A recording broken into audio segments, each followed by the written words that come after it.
Hey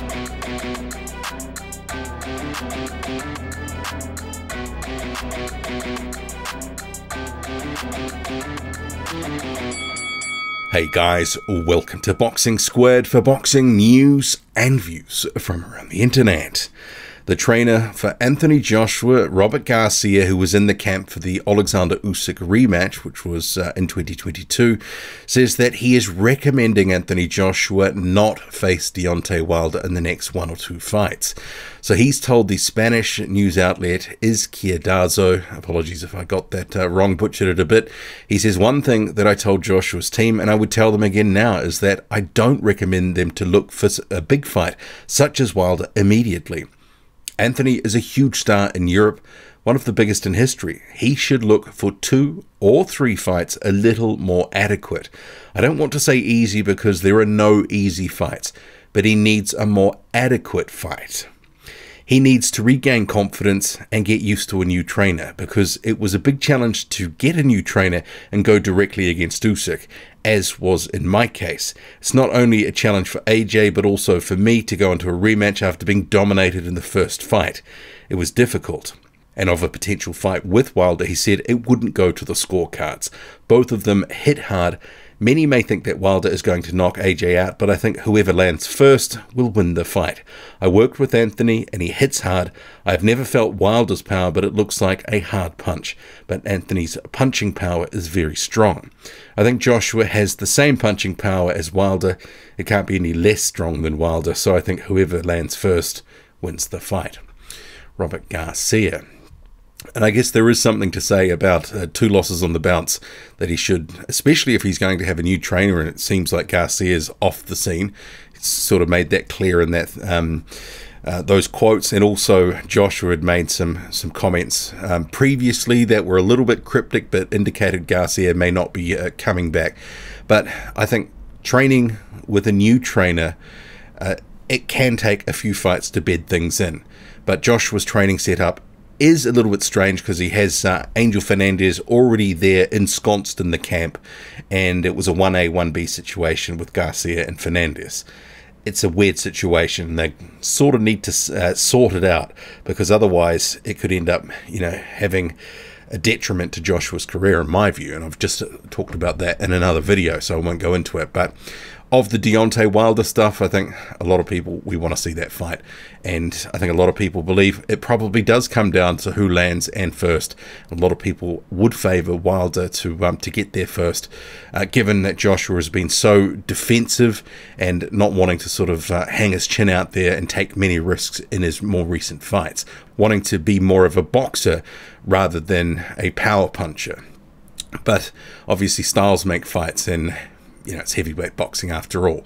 But I think to some degree, Garcia is correct that there probably needs to be some time before that fight. And Eddie Hearn has sort of said there could be 2 fights before a Deontay Wilder fight. So, let's see what happens.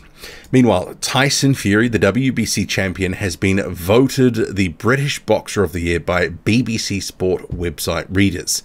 And as you can see here, the Fury vote was 60% of the vote.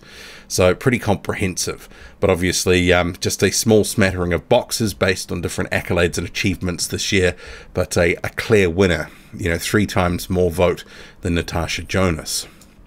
Joseph Parker has talked about his upcoming opponent, Jack Massey. He will be on the Eubank Williams undercard and facing Massey, who is coming up from cruiserweight. So while he's talking the big talk, it is a tune-up, it is a comeback fight against a cruiserweight. Let's take a listen to some of what he's saying. I've spent Christmas and New Year's here training through, and I'm feeling very good for the fight, and I'm very happy that Jack has stepped up to the heavyweight division, and I'm going to give him a warm welcoming into the heavyweight division with a great fight, and credit to him for stepping up. Listen, there were other heavyweights they were looking at, but Jack Massey begged for this fight. He begged Boxer and Sky to make this fight happen, and he wants to put on a good performance and a big performance in front of his home crowd. There is the unknown of what weight he's going to come in, and is he going to bring the speed that he has in the cruiserweight? But what we do, we're just watching what we can find, and we're going to go off what the last performance he had. Promoter Frank Warren says that he believes that Daniel Dubois is now in a position where he's going to get the big fights. So he says he's in a position now where he's going to be in big fights. I mean, we're trying to do the Dillian White fight last year, but because of the moving around, sodding around with the AJ fight, that got moved, and I wish it hadn't have got moved. I wish we could have done that fight. Who knows, we may be able to do it in 2023. I want to keep him busy. I want to keep Joe Joyce busy as well. They are all quality fighters. At the end of the day, they'll probably end up waiting to fight each other anyway. One fight that is on every boxing lips is the potential meet between two heavyweight champions in Fury and Alexander Usyk. Well, I guess with Daniel Dubois, and maybe Frank Warren sort of glazed over it, is the injury. He's going to be out for at least 6 months. And when he comes back, I'm not expecting that Frank Warren's going to throw him in too tough. As it is, in the last couple of years since the loss to Joe Joyce, the matchmaking has been somewhat modest. He hasn't thrown him in with absolute killers or anything close to it.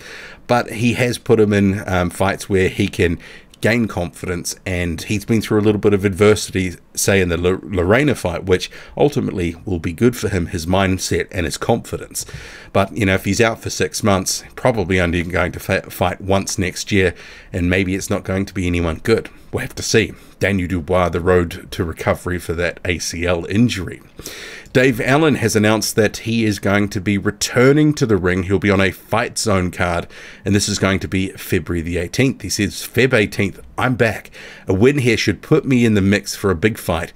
Tickets available, blah, blah, blah. I guess the question is, one, is this photo about 10 years old that Dave Allen has used for that promo poster, or should I say Fight Zone? But two, one fight against probably someone who's not going to be any good. Does it really get him a big fight? What's he classifying as a big fight? An area level fight? Or an English level fight? Or something of that nature? Because really he's not at the point, I think, given the inactivity and some of the performances before he sort of retired and now has come back and has pseudo had a bit of a comeback, he hasn't really fought at any real level. And is he just wanting a big fight, as it were, which translates to be a punching bag for money, for a decent paycheck? I mean, he said he wanted to do his rebuild and his comeback right. If he's talking about a big fight, I mean, what does that really mean? But he has been getting into shape. He has a recent post on social media, so the left and the right. So 2022, he has been trying to transform himself. Also a new father recently as well. So all the best to Dave Allen. And Christopher Lovejoy, the grifter that we all love to follow in the heavyweight division, he says that he is going to be really making things work and click for him in 2023. I'm back on one, you know what I'm saying? I really been being cool. I really been, you know what I'm saying, just really chilling, these last couple of years. But, hey, man, I don't know who need to hear this. It's time to turn up. I'm turning all the way up, you know what I'm saying? I really ain't been turning up how I'm supposed to. I've been a little comfortable. It's on, though. Promise. It's on. If y'all with me, turn up. You know what I'm saying? Don't tell me, show me. All in, what's happening? Let's get it.